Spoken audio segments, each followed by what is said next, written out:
Hello everyone, how are you all? So today we are going to study a topic called how to transform challenges into opportunities. Okay? अगर ये question आया exam में तो अपने को ज़्यादा इसके बारे में नॉलेज नहीं है, टू बी वेरी ऑनेस्ट. ना आपको है ना मुझे है, लेकिन अपने को जो है नहीं, वी ऑल नो कि साइड हेडिंग्स लिखना बहुत बहुत इंपॉर्टेंट है और सही लिखना इंपॉर्टेंट है. बाकी का मैटर अपन थोड़ा बहुत करके we can stretch it out, right? So first of all, be patient and listen carefully with your headphones. Don't take any book, pen, paper. Just listen to me with very clear mind. That's it. I want your attention. That's it. So मैं आपको एक cheat code बता रही हूँ इसका, और या फिर टेक्निक बोलो, निमोनिक बोलो, जो भी बोलो आप. इसमें अगेन 7 हैं याद करने की चीज़ें. 7 वंडर्स ऑफ द वर्ल्ड, 7 चीज़ें याद करने के हैं. तो कैसा याद रहना, अगर भूल गए तो एग्जाम में 7 चीज़ें बोल के तो याद रहेंगा इंशाल्लाह आपको. लेकिन क्या है वो 7 चीज़ें, कैसे याद रखता, उससे मैं अल्फ़ाबेट से मैं बना ली कि कैसा याद करो बोले तो. जैसे मैं आपको फर्स्ट लाइन यही बोली ये वीडियो की स्टार्टिंग में कि अपने को ये नहीं आता how to transform challenges into opportunity, मतलब ABCD भी नहीं आता ये ट्रांसफॉर्म का. तो ट्रिक ये 6 ABCD, ठीक है. अब इसमें ट्विस्ट क्या है बोले तो ABCD की जगह आप बोलेंगे APCD, ठीक है. P लगा दो, B की जगह रिप्लेसमेंट में P लगा दी. Okay, clear. तो APCD के बाद लाएंगे अपन SHO, क्योंकि अपने को ABCD भी नहीं आता तो अपने को खुद की हेल्प कर लेना है. तो SHO मतलब सेल्फ हेल्प ऑर्गेनाइजेशन. ये मैं कब सोशल में पढ़ी थी, सेल्फ हेल्प ऑर्गेनाइजेशन समथिंग. तो SHO लगा दो, ABCD के बाद SHO. तो A से क्या आएगा पहले अपन ये देखेंगे. फर्स्ट जो है A से वो है alter the attitude. So first A से आ रहा अल्टर द एटीट्यूड, मतलब अपने एटीट्यूड को अपने को जो है नहीं चेंज करना है, ऑल्टर करना है बल्कि बोलें. पहली बात तो अपना एटीट्यूड क्या है और क्या होना चाहिए. आपको हेडिंग से दिख रहा है ट्रांसफॉर्म द चैलेंजेस. चैलेंजेस का मतलब क्या है, ज़िंदगी जब आपको when life give you lemon you have to make lemonade, right? जब भी बुरे सिचुएशंस आते हैं आपकी ज़िंदगी में तो आप उसको कैसा एक अपॉर्चुनिटी में जो है ना डाल सकते, ये बता रहा. मैं आपको इसका एक सिंपल एग्जांपल देती हूँ कि मैम ही पढ़ाए थे अपने को इंग्लिश में कि लॉकडाउन जब हो गया था तो सब जने घर पर थे और किसी का कुछ नहीं चल रहा था, नो इनकम एट ऑल. लेकिन केरला के लोग इतने वो थे जैसे कि ट्रांसफॉर्म करे उनके चैलेंजेस को अपॉर्चुनिटी में. बहुत सारे कंपनीज बनाए, रोबोट्स बनाए, उसकी सप्लाई करे तो ना करोड़ों का बिजनेस ठहरा करे. तो ये क्या हुआ, transform the challenges into opportunity हुआ, राइट? तो उन लोगों का एटीट्यूड क्या था होगा, जब पूरी दुनिया से सर पे हाथ रख लेके बोली थी ये क्या हो गया, सो नेगेटिव. हाँ, तो ये ऐसा बोली थी क्या नेगेटिव सिचुएशन में बोलते ना भाई ये क्या हो गया, what is this and all, घर में बैठना पड़ा, no schools no colleges, how we can live like that.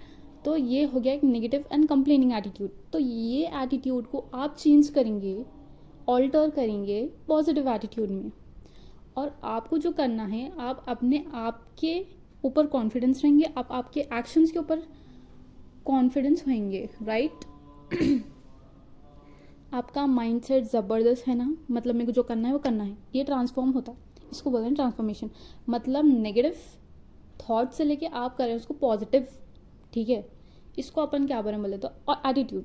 आपका नेगेटिव एटीट्यूड था, अब उसको पॉजिटिव कर लिए. आप अपने ऊपर कॉन्फिडेंस रखिए, आप अपने एक्शंस के कॉन्फिडेंस रखिए, आपका माइंडसेट क्लियर है, आप अचीव कर रहे हैं. सिंपल सी बात है. तो A फिनिश हो गया, अब अपन B पे जाएंगे.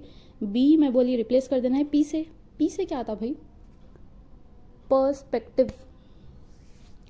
पर्सपेक्टिव किसको बोलते हैं, POV सुने होंगे, पॉइंट ऑफ व्यू, उसको बोला अपन पर्सपेक्टिव. पॉइंट ऑफ व्यू कैसा रहना, आप एक जन के पॉइंट ऑफ व्यू को लेके चल रही और आप काम करते जा रहे हैं, you are doing a work but it is not producing the result which you want.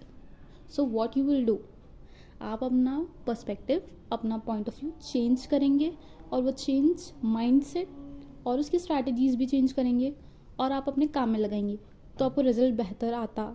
ज़रूरी नहीं है जो चीज़ें पहले से जैसा चलते आ रहे हैं वैसे ही चलें. आप अपना एक नया जो है नहीं एक आइडिया लगा सकते, कुछ अलग भी कर सकते भाई, बेनिफिशियल रिजल्ट्स आने के वास्ते. इसको बोलें पर्सपेक्टिव चेंज होना. इसको मैं अगर आपको मैं पढ़ के सुनाऊँ, if you are working upon some issues regularly but results are not that much enough, results enough नहीं हैं, he is required to change the perspective. आपको क्या चेंज करने की ज़रूरत है, पर्सपेक्टिव, P फॉर पर्सपेक्टिव, ठीक है? This is the only way to work and get provide beneficial result. Therefore individual should look for an alternative ideas which provide good result, जिसकी वजह से उसको good result आए. तो अपना A हो गया, B हो गया, अब अपन C से जाएंगे. C से क्या था भाई? क्यूरियोसिटी. ठीक है, आप पहले तो इंटरेस्टेड है ना, इंडिविजुअल एक इंसान के अंदर इंटरेस्ट है ना कि मैं इतनी बुरी सिचुएशन में क्या मैं कर सकता हूँ भाई, समझ में आ रहा? तो नए आइडियाज़ पहले लाना दिमाग में, पहले अपना दिमाग वो डायरेक्शन में लेके जाना. पहले तो नेगेटिव से पॉजिटिव हो गए, पॉइंट ऑफ व्यू चेंज कर लिए, पर्सपेक्टिव चेंज कर लिए, ऑल्टर कर लिया एटीट्यूड. थर्ड पॉइंट पे बना रही जो है सी, ABC. सी से आ रहा क्यूरियोसिटी, आपके अंदर आइडियाज़ आया, आप उसको इम्प्लीमेंट करें. You implementing those ideas practically. Accept कर रहे हैं आप चैलेंजेस को, क्या करें? एक्सेप्ट. तो आप कुछ भी काम कर रही हैं, आप उसमें न्यू आइडिया डाले, वो प्रैक्टिकली रन कर रहा. अब उसमें अपन क्या करें बोले तो चैलेंजेस आते हैं, वो आइडिया में भी चैलेंज आते हैं, अब उसको ओवरकम कर लिए आप, तो हो गया ना.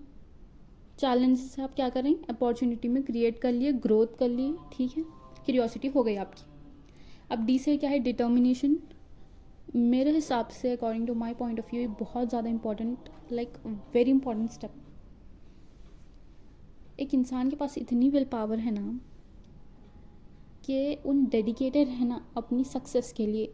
ये कुछ मामूली बात नहीं है. विल पावर है ना, चीज़ों से नहीं करना बोले तो नहीं करना, करना बोले तो करना. चाहे आप अच्छे हो, चाहे आप बुरे हो, चाहे आपकी तबीयत अच्छी हो, चाहे आप मेंटली वीक हो, चाहे आप इमोशनली टूटे हुए हो, लेकिन वो चीज़ करना है. समझ में आ रहा? डिटर्मिनेशन क्या चीज़ है आपके पास? Will power should be dedicated to achieve the success in life. If the individual is truly dedicated then nothing can bring him down. अगर इंसान सही में एक चीज़ के पीछे डेडिकेटेड है तो उसको कोई भी जो है नहीं रोक नहीं सकता, बल्कि बोल रहे हैं. इसका एक एग्जाम्पल देना चाह रही हूँ मैं. अपन कुछ अच्छा करें भाई ज़िंदगी में, कोई भी आप में से कोई भी अच्छा करें, कुछ ख़राब हो गया तो अपने पास क्या बोलते हैं? नज़र लग गई बोलते. बट इलॉन मस्क को क्या बोलते हैं आप लोग? उन तो बहुत अच्छा करा ना, कितने लोग नज़र नहीं लगा रहे हों. तो विल पावर बोलते हैं उसको, डिटर्मिनेशन बोलते हैं. D for determination. आप अगर विल पावर से हर रोज़ हर दिन डेडिकेटेडली काम करते रहे अपनी सक्सेस के लिए, तो आपको कोई नीचे नहीं गिरा सकता. सीधी बात है. ऐसे स्टे एम्बिशियस येट काम. Very important step again.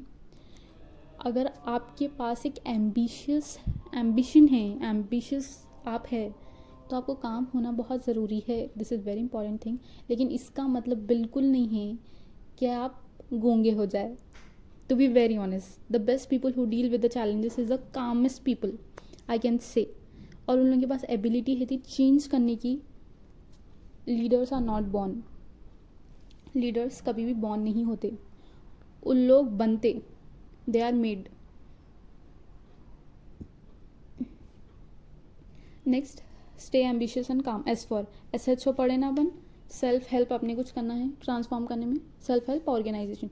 S for stay ambitious and calm. And H for honesty. Honesty भाई बहुत बड़ी आसान चीज़ है. लिख ले सकते, जितने भी ऑनेस्टी के लाइन्स आते लिख ले सकते. Honesty is the best policy, individual must follow honesty. लेकिन उससे पहली बात, आप दूसरों से ऑनेस्ट होने से पहले आप खुद से ऑनेस्ट हो जाओ. ठीक है, कि आपको क्या चाहिए ज़िंदगी में, what you want from your life. आपकी क्या फीलिंग्स है, किसको लेके क्या फीलिंग्स है. समझ में आ रहा?